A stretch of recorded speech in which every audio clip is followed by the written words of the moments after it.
Како и минатите години, така и годинава во јавен повик излезе програмата за рурален развој кој вклучува две мерки: инвестиции за модернизација на земјоделските стопанства и инвестиции за преработка и маркетинг на земјоделски производи. Од подрачната единица во Кривопаланка вело дека во последниот период голем број на лица од Кривопаланечко се ориентираат кон земјоделското производство, а агенцијата за таа цел во изминатиот период организираше повеќе различни активности и спроведе проекти со кои се приближуваат мерките на земјоделците.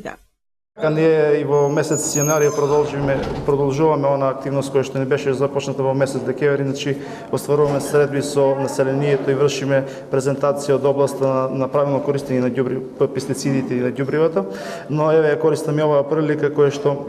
сакам да ги информирам, значи сите земјоделци кои што планираат да поднесат барање за користење на финансиска поддршка за 2013-2014 година, значи сите промени кои што ги имаат по остов на култури, по остов на парцели,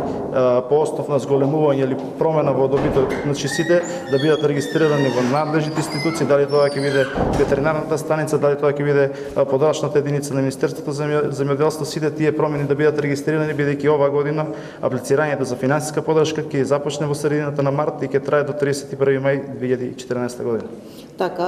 доаѓаат ли земјоделците во агенцијата, зашто најмногу се интересираат? Па да, обично значи најпремалено ви се субвенциите, тоа е како да остварат право на користење на субвенции, но имаме и најразлични прашања, програмата која што беше за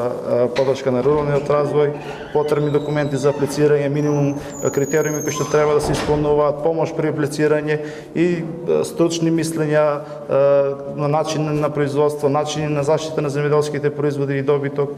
најразлични активности. Ристовски објаснува дека практикувањето на ваквите мерки и програми имаат за цел развој на земјоделството, како и поддршка и помош на сите оние чија основна дејност е земјоделската гранка.